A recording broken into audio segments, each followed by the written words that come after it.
아이들은 사자나 호랑이나 공룡 같은 동물들을 직접 보지 않고서도 그림책 등을 통해서 그것들이 존재한다는 믿음을 갖고 있습니다. 하지만 그런 사나운 맹수들을 아이들은 절대 두려워하지 않습니다. 왜냐하면 그것은 그림에 불과하기 때문이라는 사실을 잘 알기 때문입니다. 오히려 그런 사나운 동물들의 인형을 가지고 애들은 놀이를 합니다. 동물 인형을 좋아하는 아이들은 그 인형을 안고 잠을 자기도 합니다. 오늘은 사진 한 장을 보여드리려고 그럽니다. 제 손자 모주환이 사진입니다.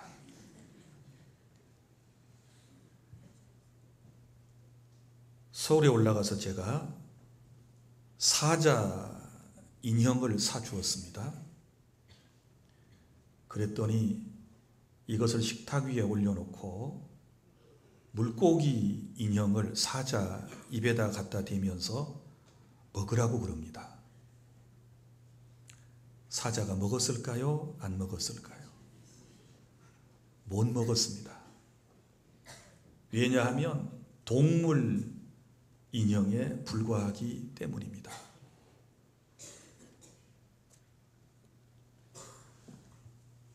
주한이를 데리고 동물원에 갔습니다.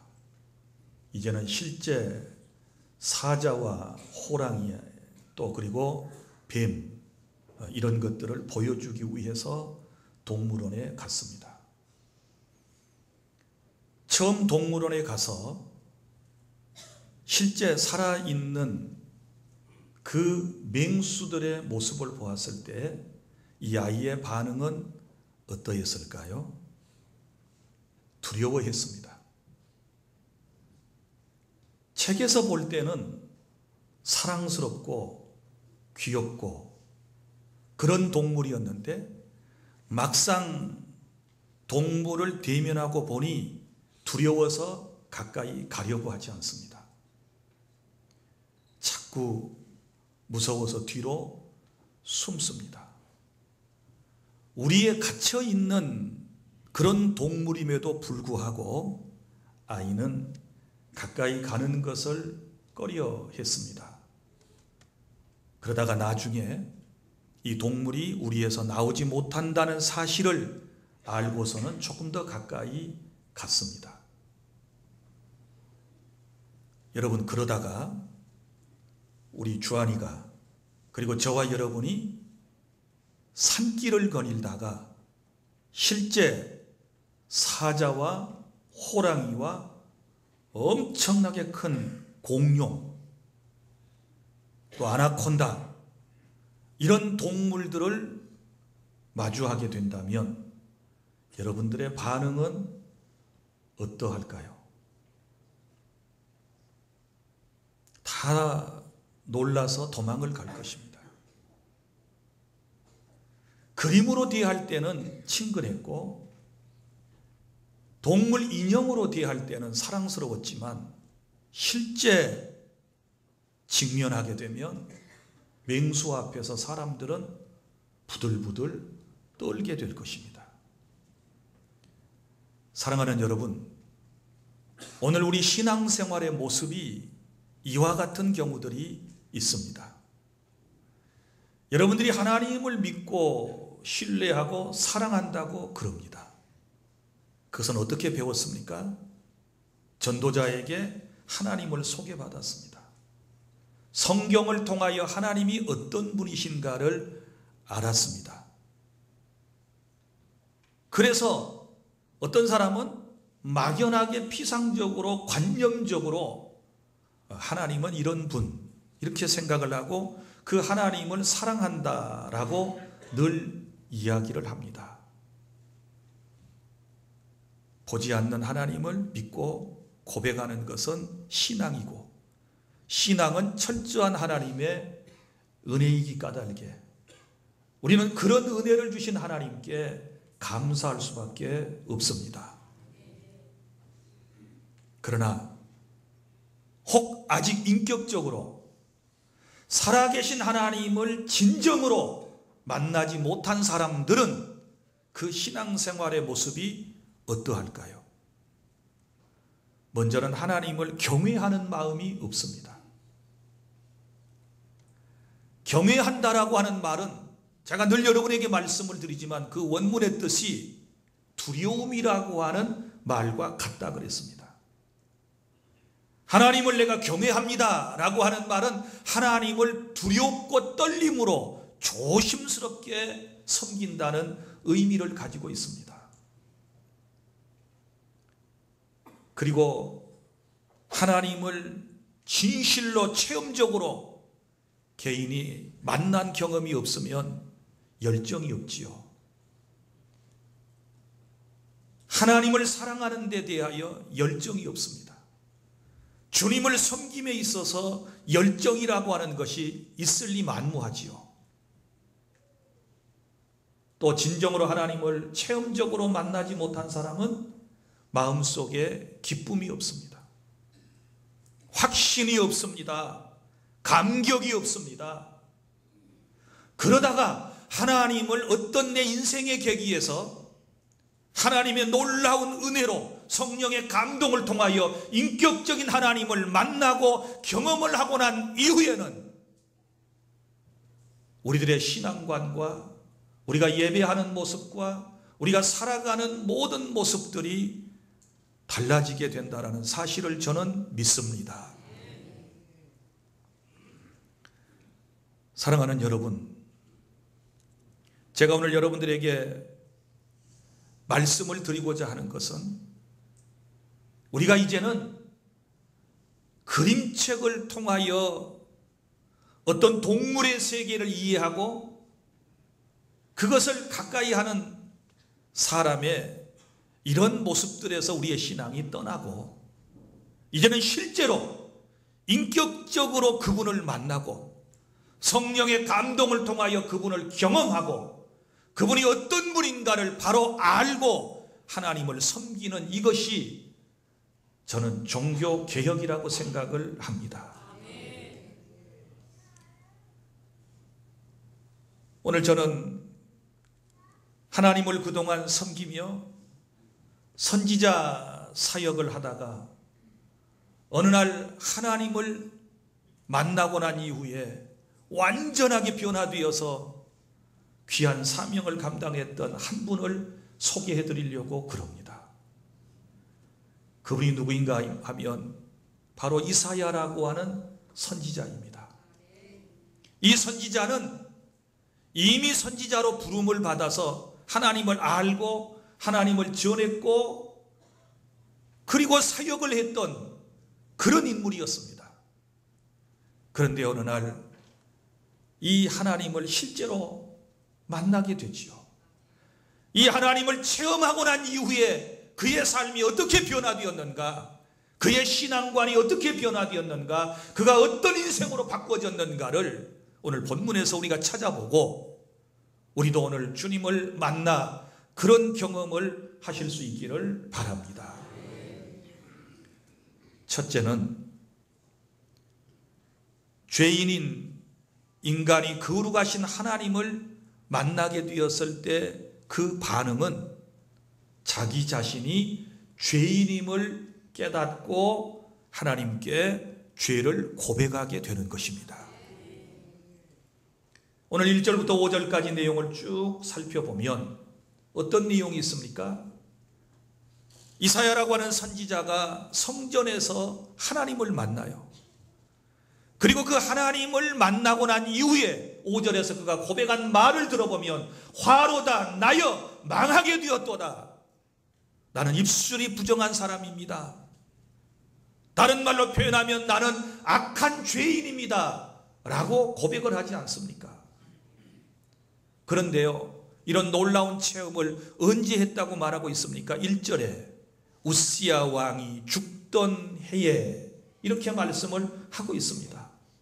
그러면 이 우시야 왕은 누구이고 우시야라고 하는 왕은 어떻게 죽었는가를 우리가 살펴보아야 이 말씀의 깊은 뜻을 깨닫게 될 것 아니겠습니까?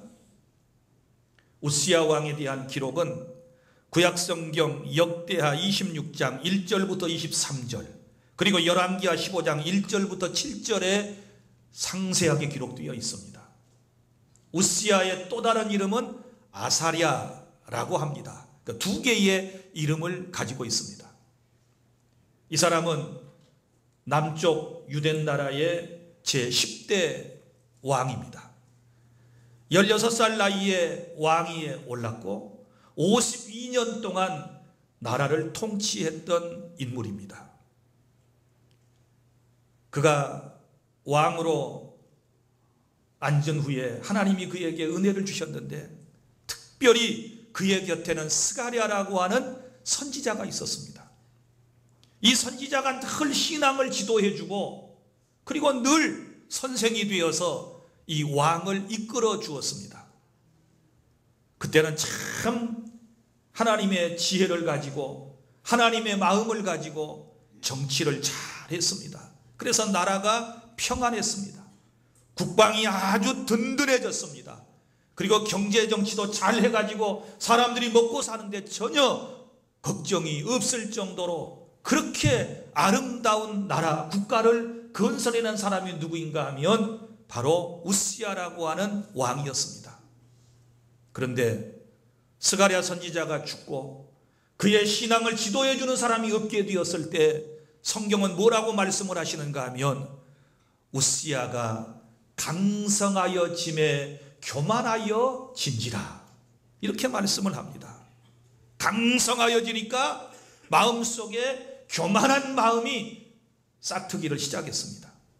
언제부터인가 그의 마음속에 자기도 꼭 한 가지 해보고 싶은 것이 있었어요. 왕이기 때문에 모든 걸 다 할 수 있었지만 몇 가지 못하는 것이 있었는데 하나님을 섬기는 성전에 들어가서 분향하는 것은 이것은 제사장들만이 할 수 있는 일이었고 자기는 비록 왕이었지만 그 일을 해볼 수가 없었던 것입니다.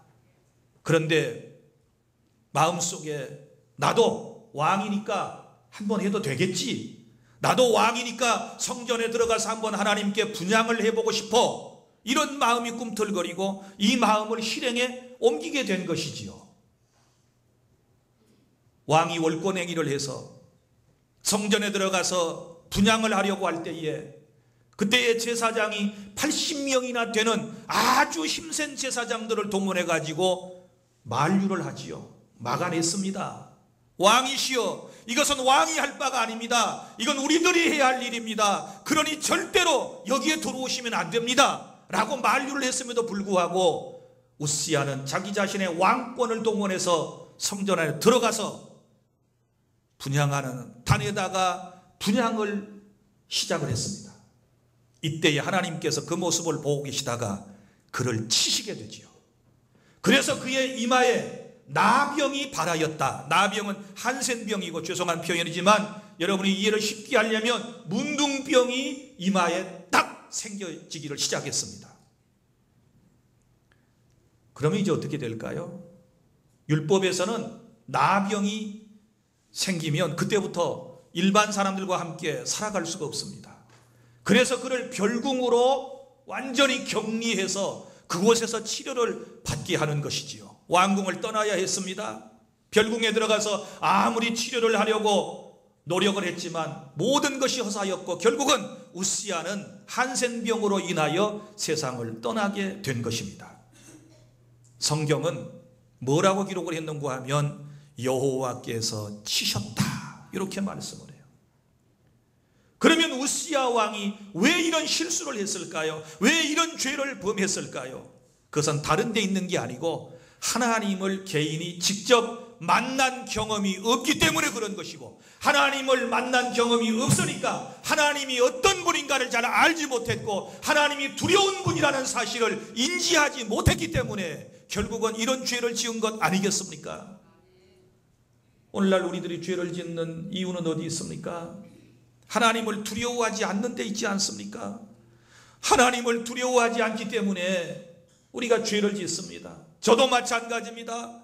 목사가 하나님이 정말 두려운 줄 알면, 정말 하나님이 엄한 분이라는 사실을 알면 목회 이보다 더 잘할 것이고, 설교도 이보다 더 열정적으로 할 것이고, 여러분들을 사랑할 때에도 그리스도의 마음으로 여러분들을 보살펴주고 위에서 기도할 터인데, 제 마음속에 그런 것이 부족해요. 여러분 이해해 주시고 저를 부디 축복해 주셔서 제가 좋은 주의 종이 될 수 있도록 여러분이 기도로 저를 도와주시기를 바랍니다. 저도 마찬가지고 여러분들도 마찬가지예요. 하나님이 어떤 분인가를 알고 만났다면, 진짜로 체험을 했다면 절대로 우시아와 같은 이런 죄악에 빠져서 인생을 비참하게 마치지는 않았을 것이다 라고 하는 생각을 갖지 않습니까? 여러분, 하나님은 내가 만들어내서 생각하는 게 아니에요. 성경에 하나님께서 계시해 주신 대로, 우리에게 보여주신 대로 우리는 그대로 하나님을 믿고 섬기고 따라야 한다라고 하는 사실을 깨달을 수 있기를 바랍니다. 그러나 여러분, 이사야 선지자는 달랐습니다. 우시아하고 달랐습니다. 우시아도 죄인이고 이사야 선지자도 죄인입니다. 그런데 이사야 선지자가 성전에서 하나님의 영광스러운 임재를 바라보지 않았습니까? 그리고 이 천사들이 거룩하다 거룩하다 거룩하다, 삼성창 성부 성자 성령이 거룩하다 라고 찬양하는 그런 모습과 하나님의 그 엄유하신 그 모습을 바라보면서 자기의 마음속에 깨닫는 것, 나는 죄인입니다. 자기 자신의 죄를 발견한 거예요. 이처럼 하나님을 진실로 만나는 사람마다 자기의 연약함을 깨닫게 되고 자기의 죄를 발견하게 되고 하나님 앞에 자기가 죄인이라고 먼저 고백하는, 납작하게 엎드리고 깨어지고 부셔지는 이런 역사가 있게 될 줄로 믿습니다. 하나님을 진짜로 만나면 신앙생활의 모습이 달라질 거예요. 하나님을 진짜로 만나고 난 다음에 내 마음의 모든 상태가 달라질 거예요. 내가 정말 하나님을 만나면 우리가 주님을 위하여 헌신하고 수고하는 이런 모든 모습들이 분명히 달라지게 될 줄로 믿습니다. 여기 본문에 소개되고 있는 하나님을 찬양했던 천사들의 이름을 스랍이라고 그랬는데, 이 스랍 천사조차도 하나님 면전 앞에서 자기 자신의 모습을 어떻게 하는가 보세요. 영적인 천사가 날개가 6개가 있었습니다. 6날개를 가지고 사용하는 용도를 보세요. 먼저 2개의 날개를 가지고는 자기의 얼굴을 가리고, 왜 가렸을까요? 엄위하신 그 하나님을 바라볼 수가 없어요. 겸손이에요. 얼굴을 가렸습니다. 그 다음에 2개의 날개를 가지고는 자기의 하체와 다리를 가렸다고 그랬습니다. 부끄러운 부분을 가리는 것이지요.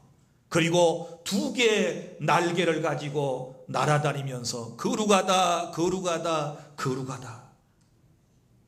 사랑하는 여러분, 천사도 하나님 앞에서 이런 겸허한 모습을 보이고, 또 우리가 잘 알고 있는 신약 성경에 저 바울이라고 하는 위대한 사도도 부활하신 예수님을 만났을 때의 장면을 여러분이 생각해 보십시오. 그가 한때 유대계에 심취해 가지고 예수를 핍박하고 기독교인들을 얼마나 못살게 굴었는지 모릅니다. 그런 그를 하나님은 사랑하셔서 저 다메섹 도상에서 부활하신 주님께서 나타나셔서 그에게 자신의 모습을 보여주시고 그에게 말씀하실 때 바울이라고 하는 사람이 어떻게 되었나요? 땅에 거꾸러져서 엎드려서 주님의 음성을 듣지 않습니까? 주님을 만난 사람의 모습이 다 이렇습니다. 모세가 호렙산 떨기나무에서 주님을 배웁고 난 이후에 그의 모습이 어떻게 달라졌는지를 여러분이 기억하시기를 바랍니다. 베드로가 예수님을 만나고 난 이후에, 물고기를 많이 잡고 난 이후에 그가 고백했던 말, 주여 나를 떠나소서 나는 죄인입니다 라고 고백하지 않습니까? 우리가 진실로 인격적으로 임하시는 주님을 만났다면 우리가 정말 더 깨어져야 되고 더 납작하게 주님 앞에 엎드려서 주님을 경배해야 될 줄로 믿으시기를 바랍니다. 사랑하는 여러분, 주님을 만나고 나면 인생의 모든 삶의 목적과 가치와 판단 기준이 달라진다는 사실을 깨달을 수 있기를 바랍니다. 자기가 잘났다고 자기를 내세우는 사람, 자기의 의의를 내세우는 사람 다 따져보면 아직 하나님을 인격적으로 못 만나서 그래요. 하나님을 진짜 못 체험해서 아직도 덜 죽어가지고 꿈틀거리고 있는 거예요. 진짜 그분을 우리가 체험해봐요. 진짜 그분을 만나봐요. 누구나 다 하나님 앞에 납작하게 지금보다 더 엎드려서 하나님, 내가 죽을 죄인입니다. 내가 망할 죄인입니다. 하나님 은혜 없이는 살아갈 수 없습니다. 하나님 도움 없이는 아무것도 못합니다. 하나님 저를 도와주세요. 저를 붙들어 주세요. 우리가 하나님 앞에 부르짖어 간구하는 그런 신앙으로 바꿔지게 될 줄로 믿습니다. 이사야 선지자가 그랬습니다. 그래서 둘째로 죄인이 죄를 고백할 때 용서해 주시는 하나님을 체험하게 되는데 6절부터 7절에 뭐라고 말씀이 기록되어 있습니까? 이사야가 하나님의 영광스러운 그 놀라운 모습, 영광의 임재하심을 경험하고 난 이후에 그가 나는 죄인입니다라고 고백하지 않습니까? 화로다 나야 망하게 되었도다. 나는 입술이 부정한 백성 중에 거주하면서 만군의 여호와를 왕을 내가 배웠다. 그러면서 자기의 죄성을 고백할 때 우리 하나님께서 어떻게 해주셨나 보세요.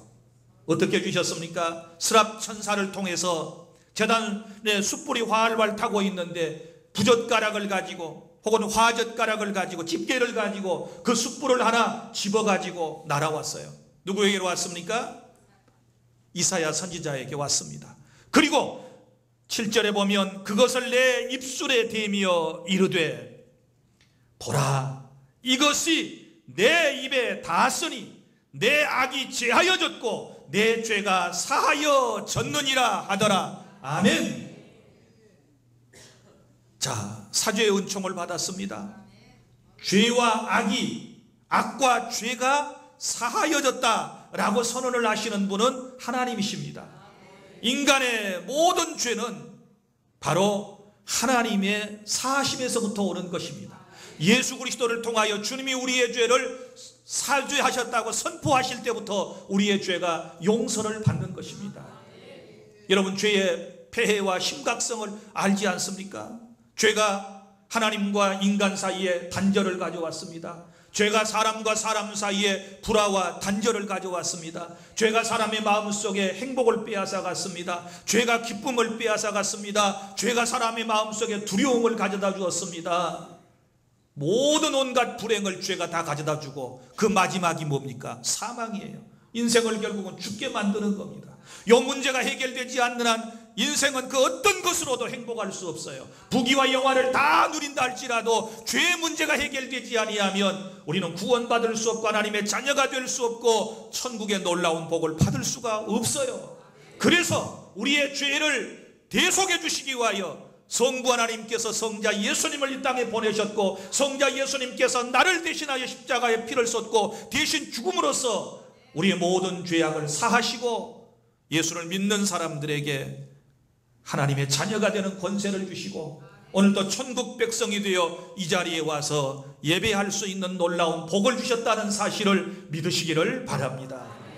우리 하나님이 어떤 분입니까? 죄를 용서해 주시는 자비로운 하나님이심을 믿으시기를 바랍니다. 그래서 주님이 우리에게 말씀하셨지요. 내가 너희의 죄를 용서해 준 것처럼 너희도 서로의 죄를 용서해라. 나는 너의 죄를 용서했는데 너희가 너희한테 죄 지은 사람을 용서하지 아니하면 나도 너 죄 용서할 수가 없어 라고 주님이 우리에게 말씀하시는 것은 사죄의 은총을 받은 우리는 계속해서 또 다른 사람의 모든 죄를 용서하며 모두 똑같은 죄인들이니까 용서하며 사랑하며 살아야 될 줄로 믿으시기를 바랍니다. 어떤 죄라도 주님 앞에 가져나와서 이사야처럼 고백하며 선지자가 뭐 특별한 죄를 지었겠습니까마는 그러나 선지자로서 늘 말을 하고 살아가는 사역자임에도 불구하고 말을 하고 또 말을 하다가 자기의 먼저 입술로 죄 지은 것이 생각나고 그 입술로 죄 지은 것이 맨 먼저 떠올라서 하나님 앞에 고백하지 않습니까? 마음에 있는 것이 입술로 나온다고 그러지 않습니까? 사랑하는 여러분, 이제 말씀을 정리합니다. 거룩하신 하나님을 죄인이 만났을 때, 또 죄인이 거룩하신 하나님을 만났을 때, 여러분 맨 먼저 드러나는 것은 우리의 죄악입니다. 시골에 살아보신 분들은 경험을 하셨을 거예요. 동지서 딸 응동설 안에 다 추워서 낮에 이불을 덮고 방 안에 있는데 어느 날 햇빛이 강력하게 작은 창구멍을 통해서 방으로 비춰질 때, 그때 모습을 보셨나요? 다 한 번쯤 경험하셨을 거예요. 그 강력한 햇빛 속에 보여지는 게 뭐예요? 먼지예요, 먼지. 방 안에 아무것도 없는 줄 알았어요. 방 안이 깨끗한 줄 알았어요. 더럽지 않은 줄 알았어요. 그런데 그 강력한 빛이 작은 창구멍을 통하여 직선으로 딱 레이저 광선처럼 비출 때 거기에 수많은 먼지들이, 그전에 보이지 않았던 먼지들이 드러나는 것처럼 우리가 주님을 만나면 해보다 저 레이저빛보다도 더 강한 주님의 영광의 임재 앞에 서면 우리의 추하고 더러운 모든 죄가 낱낱이 다 드러나서 우리가 그 앞에서 부들부들 떨어야 돼요. 그런데 아직도 자기가 죄인인 것을 못 깨닫는 사람들은 죄송하지만 아직 그런 경험이 없어요. 아직도 자기가 잘난 줄 알고, 자기가 의로운 줄 알고, 자기가 옳은 줄 알고 이렇게 살아가는 사람들을 아직 하나님을 만나지 못한 사람이에요. 사랑하는 여러분, 인격으로 임하시는 하나님을 성령의 감동으로 이사야처럼 저와 여러분이 만나는 경험을 하실 수 있기를 바랍니다. 다시 말하지만 그렇게 경험하게 되면 우리의 신앙관이 달라지게 될 줄로 믿습니다. 이사야 선지자는요, 이런 놀라운 경험을 하고 난 이후에 하나님이 이렇게 물으셨어요. 너희들 가운데 내가 누구를 하나 보내야 되겠는데, 이 말씀을 전하라고 보내야 되겠는데 오늘 8절 이하에 너희 중에 누가 나를 대신해서 갈래? 이렇게 주님이 물으실 때 이사야 선지자가 이렇게 말했습니다. 주여, 내가 여기 있사오니 나를 보내시옵소서. 하나님의 임재를 체험하고 죄사함을 받은 이사야가 나를 보내십시오. 그래서 하나님 나라를 전하고 율법을 백성들에게 전하다가 결국은 톱에 잘려가지고 순교하지 않습니까? 이런 놀라운 순교의 역사는 하나님을 진짜로 만나는 사람들에게만 일어나는 것입니다. 신약에서도 여러분 수많은 순교자가 있는데 하나님을 만나고 하나님을 체험한 사람은 죽음을 두려워하지 않아요. 죽으면서까지 하나님의 사역을 감당하다가 하나님의 말씀을 전하다가 스데반도 그렇게 죽었고 사도 요한도 모두가 다 순교의 현장에서 귀한 사역을 감당하다가 떠나지 않습니까? 사랑하는 여러분, 오늘 종교개혁주일은 다른 주일이 아니에요. 어떤 교회 안에 제도를 바꾸고 뭘 뜯어고치고, 물론 이것도 하나 해야 할 일이겠지만 잘못된 것은 바꿔야 되겠지만 가장 중요한 것은 종교개혁이 아니라 교회개혁이고, 교회개혁은 저와 여러분 자신이 교회라는 사실을 깨달을 수 있기를 바랍니다. 지금까지 잘못 믿었던 모든 것들, 잘못된 습관들을 뜯어고치고 개혁할 때에 하나님께서 기뻐하실 줄로 믿으시기를 바랍니다. 그런데 그림책을 통해서 동물을 알고 동물을 사랑한다라고 고백하는 사람하고 실제로 동물을 만나 체험한 사람하고는 제가 다르다고 그랬지요. 이제부터는 실제로 주님을 만난 신앙생활이 되시기를 바랍니다. 하나님이 어떤 분인가를 체험적으로 더 잘 알아서 그분의 말씀대로 살아가는 것이 바로 개혁주의 후손들이 해야 할 일이고, 그것이 우리의 삶의 모습인 줄로 믿으시기를 바랍니다. 하나님을 체험적으로 만난 사람들이 역사를 바꾸고 교회를 개혁했습니다. 오늘 이 자리에 성령이 우리 가운데 임재하시고 말씀으로 임하시는데, 이 하나님을 인격적으로 개인적으로 만나고 이사야처럼 귀한 사명 감당하시다가 주님 앞에 어여시 설 수 있는 저와 우리 주 안의 모든 성도 여러분들이 다 되실 수 있기를 바랍니다. 기도하겠습니다.